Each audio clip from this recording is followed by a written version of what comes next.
उमाताई रात्रीचं जेवण आटपून औषध खाण्यासाठी सोफ्यावर बसल्या होत्या.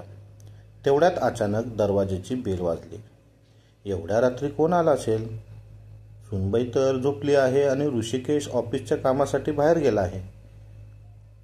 तो तर 2 दिवसांनी येणार आहे. कदाचित ऋषिकेश असेल.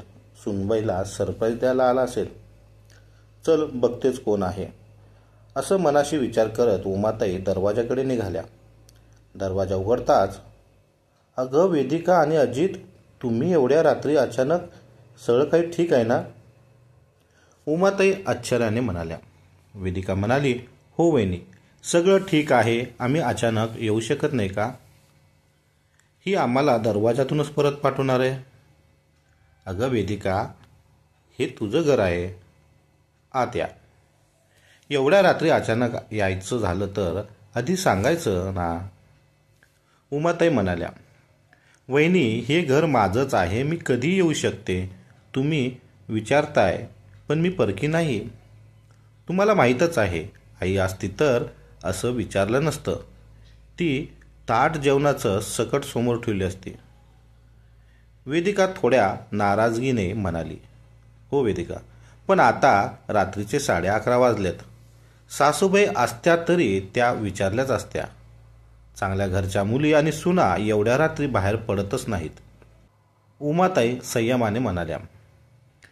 वेदिका खेचतपणे म्हणाली, वहिनी, सून कुठे आहे? ती आत्ताच झोपायला गेली आहे. उमाताई शांतपणे उद्गारल्या. मग उठवा तिला. पाहुण्यांसाठी जेवण बनवणार नाही का ती? वेदिकाचा सूर तिखट झाला. नको वेदिका, तिला झोपू दे. मुलांमुळे तिला लवकर उठावं लागतं. मी बघते, काहीतरी बनवते. उमाताई समजावत म्हणाल्या. वा वहिनी, कसलं राजेशाही घर. मामा आणि आत्या आलेत आणि महाराणी सून झोपलेली आहेत.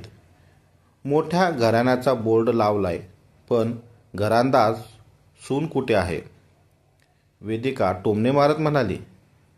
वेदिका, अशी बोलू नकोस. आम्ही तुझं स्वागत करत आहोत, पण प्रत्येकाच्या काही मर्यादा असतात. उमाताई ठामपणे म्हणाल्या. बरं वहिनी, अजून वेळ गेलेली नाही. धाकट्या मुलाचं लग्न तरी आमचं ऐकून करा. वेदिका म्हणाली.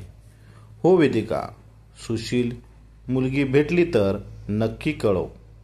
उमाताई शांत स्वरात म्हणाल्या. वेदिका म्हणाली, वहिनी, तुम्हाला माहीत आहे ना, सुनेची बहीण अर्पिता सिंगापूरमध्ये शिकून आली आहेत. अजितही म्हणत होता अर्पिताला तुमच्या घरी छोटी सून बनवा.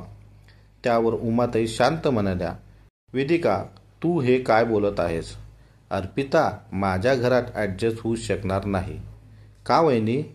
ती दिसायला सुंदर आहे, शिकलेली आहे. तुमच्या घरात शिकलेली सून येईल, वेदिका आग्रहाने म्हणाली.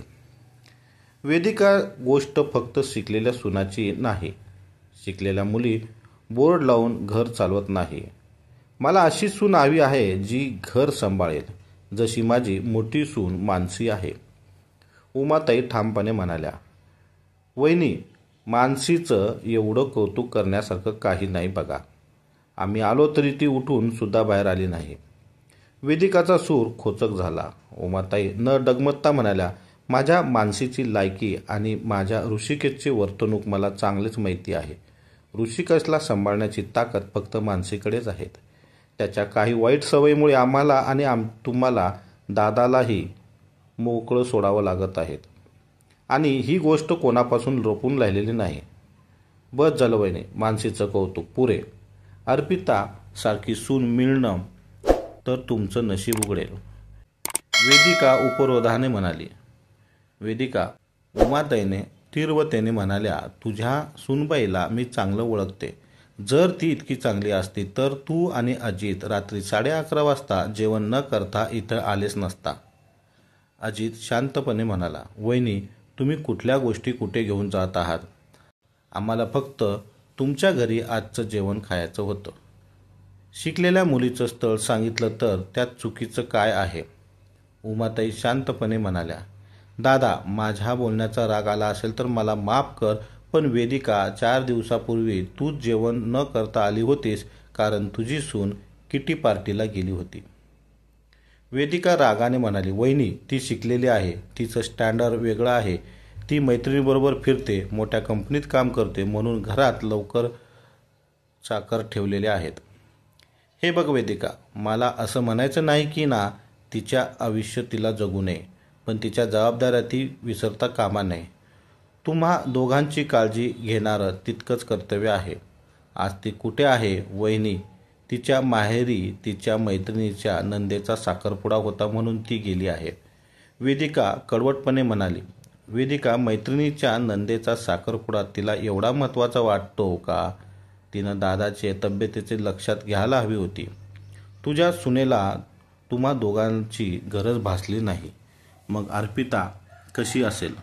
शिकलेल्याचा रुबाब दाखवणं आणि कर्तव्य निभावणं यात जमीन आसमानचा फरक असतो.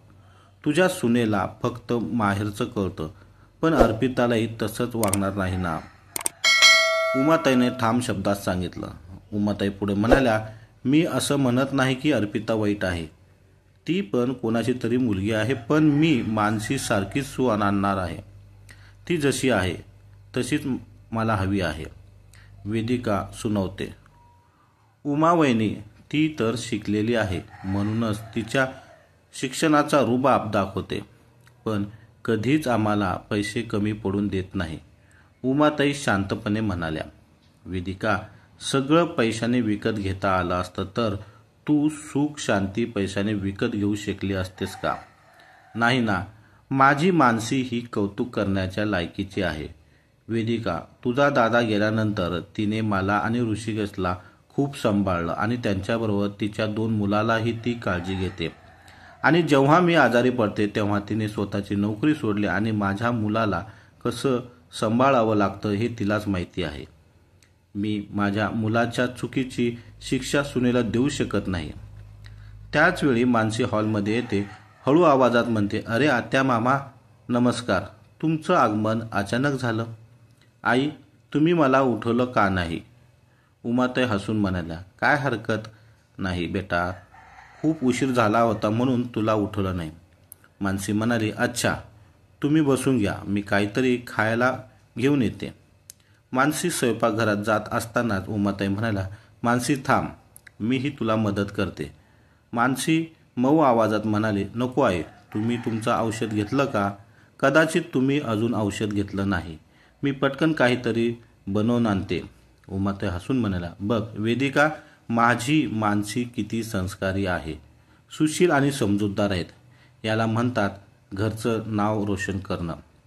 वेदिका हलक्या स्वरात म्हणाली, अच्छा वहिनी, अर्पिता बरोबर लग्न करण्याचा विचार थांबवा, तुमच्या आवडीची सून मानसी सारखीच छोटी सून घेऊन या. उमाताई हसत म्हणाल्या, हो वेदिका, माझी मानसी तर हिरा आहे, हिरा आणि माझी छोटी सून हिराच असणार. मग मित्रांनो, हा व्हिडिओ तुम्हाला कसा वाटलाय कमेंट बॉक्समध्ये नक्की सांगा.